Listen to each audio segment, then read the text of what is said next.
there will still be people, emotions, and understanding and connections underpinning everything we do in life. So the point is, how can I use technology? So, Massimo, I have this question written out kind of formally, and it says, why is it crucial for leaders across industries to understand and embrace tech leadership in today's business environment? And I guess by that I mean, why should everybody listen to their CTO? Well, I think it's a time in the history where technology is absolutely relevant for any business, from small and big and medium. And if you think, everyone is looking at technology to basically achieve three goals: operational efficiency, customer experience, and to reach to customers, to new customers. Every C-level, not just the CEO, but if you think the chief marketing officer is now using technologies, using AI to have more insights on competition, to profile the target markets, to launch campaigns, to be more effective in creating material and reaching out to customers. The chief operating officer is looking at technology to digitalize the processes and be faster and be more nimble and streamline the operations. The salespeople, we just launched a new AI tool for salespeople to make them more productive, to give them all the information they need to know to get to know better the company, to get to know better the people they meet, and to understand how our solutions can solve the problems of a specific customer in a specific industry. There is no C-level today in any company that has not technology on top of the agenda. Now, from what you've said, it seems obvious that the traditional sort of silos or boundaries between CIOs, CTOs, CMOs, or CEOs are blurring. How do you advise people to sort of navigate this? How can people kind of figure out their evolving roles? Yeah, it's another interesting story is how the role of the CIOs and CTOs has evolved. Like 10 years ago, the CIOs were just keeping the lights on, right? Making sure that everything was working. But now I was reading just last week an article from the Wall Street Journal, and it was saying that now 63% of the CIOs report into the CEO. And the percentage was just 40% a couple of years ago. So an incredible change where as technology becomes so important for every company, the role of the CDOs have changed. They now have a seat at the table. They are consulted by every person within the organization to understand how technology can create an advantage for the company, can create an edge for the company. And the role of a CTO has changed, and the CTO have changed as well. Right? In the early days, the other leaders were asking the CTO and CIO to deliver some technology, and the CIO was looking at what was available in the market and just provide the service. Today, the CTOs are proactively challenging some of the leaders to understand how they can change the business processes with technology. And the CTO is not just looking at the available technology, but the smartest CTOs are now going to the big technology companies and try to drive the agenda of these companies and say, oh, I need this to change the way I do business. You need to develop this for me, which is a complete shift of working. Do you think we're going to see more CTOs turning into CEOs eventually? I think we will. Actually, I was just meeting this morning the CTO of a regional bank in the Midwest, and he was proudly saying that the CEO who took the job 2 years ago was a former CIO. And he was saying, well, it's interesting because I don't have to explain too much why I need money, but if I do something wrong, he knows because he's a techie guy. So it's a double sword, but yeah, I do believe that it will change. how would you advise CTOs on how to work with their CIOs or CTOs? So how can CEOs kind of learn from them, while still leading the company? Yeah, I think there's a generally cultural shift. I believe it has to start from the CTOs and the technology people, that they need to look at the business and they need to map technology to the business and be vocal, right? And be proactively going into the other leaders. And obviously, the other leaders have to be open and open-minded. But it's in front of everyone that the most successful companies now are making a massive and effective use of technology. Speaking of sort of rapidly evolving technology, AI in particular and other tech is really rapidly transforming industries. Yeah. And I'm curious what sort of skills or knowledge are essential for people to be able to stay ahead. Yeah, you're right. A couple of, 3-4 years ago, everyone was talking about cybersecurity, right? So everyone on the C-suite was talking to the CISO, to the CIO, what can we do to protect ourselves? And then AI came in a year ago, and now everyone is talking about AI. But AI will be totally transformative. So the ability to create real-time processes. Again, if I was just thinking of what we launched recently for our salespeople, now they have on their fingertip all the information they need to have a good meeting, to write a good email, to prepare a presentation. And I work for Verizon, so we have an enormous portfolio, like hundreds of different solutions. And sometimes it's hard to understand which is the best solution, which is the best way to tie this solution to the business of my customer and to the persona. Now AI can do that in a very effective way. So open-minded, embrace the change and be a good learner of the business. I think everyone has now to be open-minded and to learn about technology. You can't stay behind because otherwise people will just take you over. It's easy to talk about being open-minded with Yeah. AI, but I think a lot of us are worried about our jobs. How do you think leaders can kind of navigate that? Yeah, it's interesting. So I heard people, oh my God, now we have this tool. Soon, sales and procurement will be machines buying and selling to each other. I mean, that's not going to work. That's not going to be the case. If you think we saw that happening a little bit in finance, now a lot of transactions in Wall Street are run by machines. But you still need to have a financial advisor. The people who can understand the business, understand the future, and drive decisions. This will not change. There will still be people, emotions, and understanding and connections underpinning everything we do in life. So the point is, how can I use technology to remove those kind of boring work that everyone has, and how can we let people focus on the more creative and where they can bring value?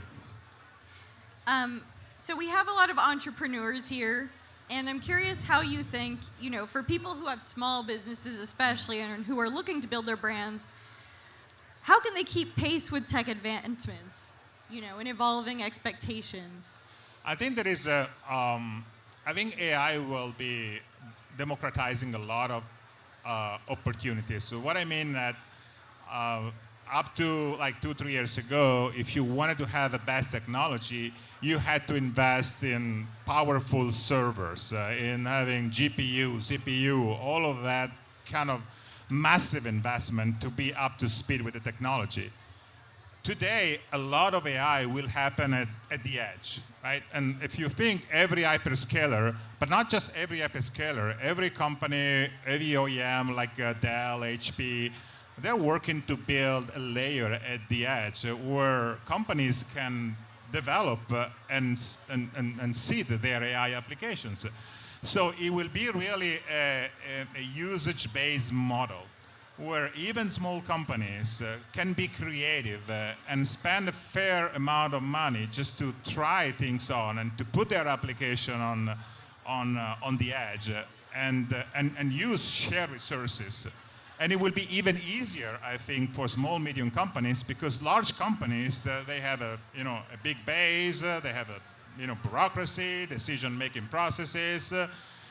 We as a company, we try things out, but before we are ready to go out in the market at scale, and it takes 6 months. I think small, medium companies, my recommendation is try to figure what's the mission of your company. So what kind of process are you trying to change? What kind of experience are you willing to create for your customers, for your market? And then, work with companies. Even Verizon, we have a small business digital ready program, which has been created just to educate companies and translate ideas into what needs to be done to create a website or to digitalize the engagement with the customer. And it's a pure consultancy for free opportunity to learn how to do things, right? So if you want to hear more, there's a Verizon booth there. Is again totally free. We helped about 1,800 small, medium companies just in New Jersey with this program. And like Verizon, there are other companies who do the same. So define your aspirations on what you want your company to do first, and then look at companies like Verizon, Microsoft, and some others to get some help on how you can use technology to deliver on your ambitions. And try. As I said, you don't have today to make huge investments. Don't be caught up in complexity. Just implement your ideas, go and see, and develop as you go. It's a unique opportunity. You talked about how technology obviously can open up a lot of opportunities for smaller businesses, but I think it's also changed expectations for investors and stakeholders, venture capitalists. How do you recommend a business navigates that or communicates with them?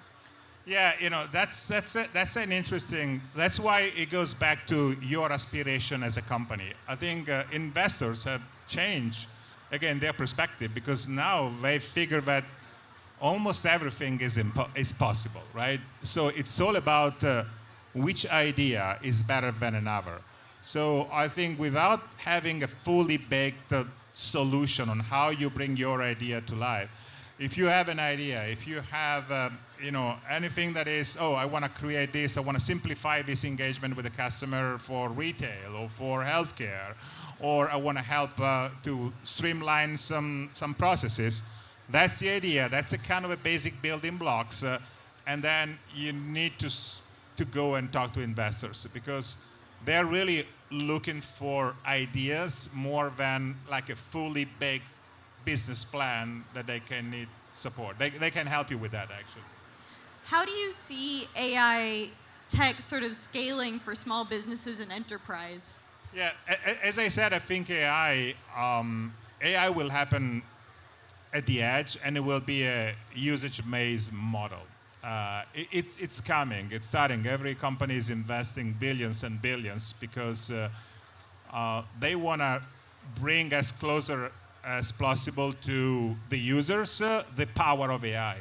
And I give you an example. So last week I just ran into a demo where I was walking into a store, and on my phone I had the app of that store, of that brand, popped up on my phone. And I didn't download the app. The app was sitting on the edge. So as soon as I walk into the store, the app popped up, and I could engage with the app and do exactly what I would do on a normal app. But think about that. You don't need the power on your phone, and the company can change the app and change what to do with the app on the edge, and you will have a different experience, a very immersive experience as you walk in. And that's possible because things are happening in real time, right? So it's like the power is on your phone, but actually is on the edge. So in order to play that magic, you just have to make sure that you have a proper connection, a proper connectivity, right? So, and then think about that. What could happen in a hospital, in an healthcare facility, or in a manufacturing, or in media, right? So that opens up to incredible opportunities to generate a different experience for for customers. And some of you may be the ones who build some of these applications that might sit on the edge and might change the way we live our life. And as you said, significant capital isn't necessary for these. No, it is not. It's all about, I think, having the right idea, put the pattern, and then look for test and look for some investor that can help you out. I think it's never been so, I don't want to say easy, but I think it will be much easier for every small, medium company and every entrepreneurial to bring ideas to life at an affordable cost and try to scale the business fast. Because again, if you think, when all of these things are sitting at the edge, if you have something good that works for a store, you can scale to 1,000 stores, 10,000 stores, because all the intelligence is not sitting on a server or a box in the store, but it's sitting on the cloud on the edge. Now, you're an engineer by training. Yeah. When you think about, a company that might be hiring engineers, what kind of engineers should they be looking for? Like, who's the kind of technologist that makes sense for a sort of AI-driven world? I think it's more and more, as we discussed in the beginning, technologists have to be business people. And so when we're hiring for people in the technology area, we want to hire people who are open-minded, who think about the business, who think about how can I use my tech knowledge, right, to create value for the company and create value for the customers of the company. So that's the next generation of tech people, and they will have an advantage because those people will be the CEO of the future. Because you got to have that business acumen, but you got to have that technology mindset as well. And when you combine both, that's when the magic happens. That makes a lot of sense. Well, this was great. I noticed the V on your collar. That's a Verizon rebrand. Yeah, right? yeah. We, for the ones who don't know, we rebranded Verizon yesterday. We launched a new logo. You will see a lot of commercial, but as fresh as yesterday. So, watch out. It will be cool. It's a brand new AI world. Oh, and yeah. It's a brand new Verizon. There will be a lot of AI because some of the stuff on the logo will be, recycling, will be virtual. And one part of a V will be projecting videos as well. And it might depend on the person who's watching. Think about that. That's actually crazy. yeah, it's really good. Don't be scared. It's going to be cool. Well, thank you so much, Massimo. All This right. was great. Thanks to you.